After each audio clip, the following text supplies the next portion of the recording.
Lloydminster RCMP have released the latest most wanted list. 37-year-old Jason Chauncey is described as 6'2", 300 pounds, with blue eyes and blonde hair. He's wanted for failing to comply. 27-year-old Jared Riedel is wanted for breaching recognizance. He is 5'11", about 170 pounds, with brown hair and brown eyes.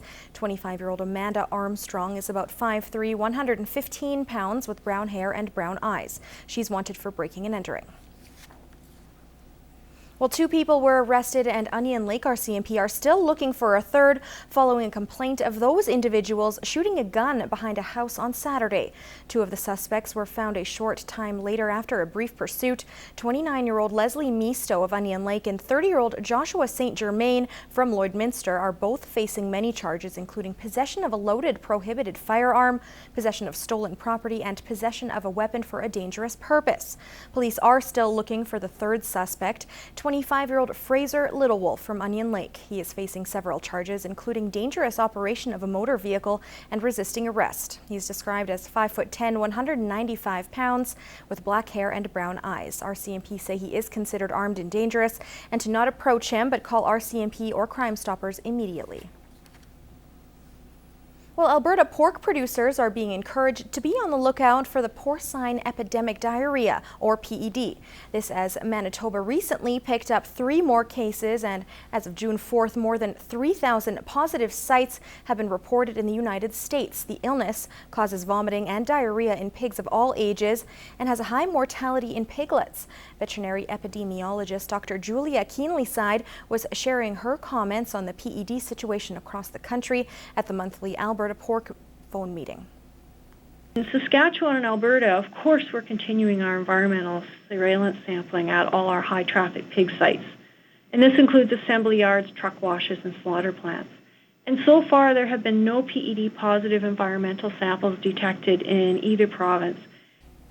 Dr. Keenley-Side is commending producers for their vigilance and asking them to maintain biosecurity measures. While Alberta and Saskatchewan remain PED-free, there's been a positive environmental sample picked up for the Delta virus in Alberta.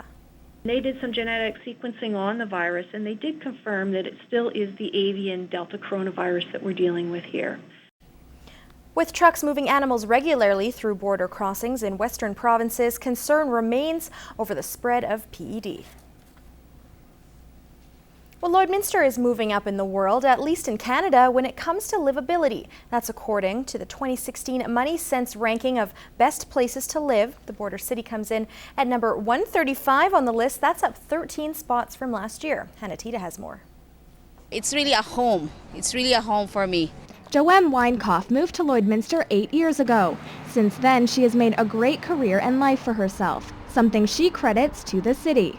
There's an advantage and disadvantage. So if you're able to know what's the advantages, you can get it, because as I've said, you're in a border city. You have the best of Alberta and Saskatchewan. Weinkoff isn't alone in the reasons she calls Lloydminster home. I like the community. We've got along with everybody. Everybody's welcomed us here. There's nothing I don't like about Lloydminster. Being here 42 years with my family, being involved in multiple businesses over these 40 years, they had successfully retired here in this community, and it has shown even through the ups and downs, it's been a great, thriving community. I enjoy it. It's big enough, and yet it's not too big. Each year, Money Sense magazine collects comprehensive data on Canadian cities and then makes a list of the best places to live. This year, 219 cities were on that list, and Lloydminster came in at 135, a 13-spot jump from last year. I know our crime numbers have been decreasing.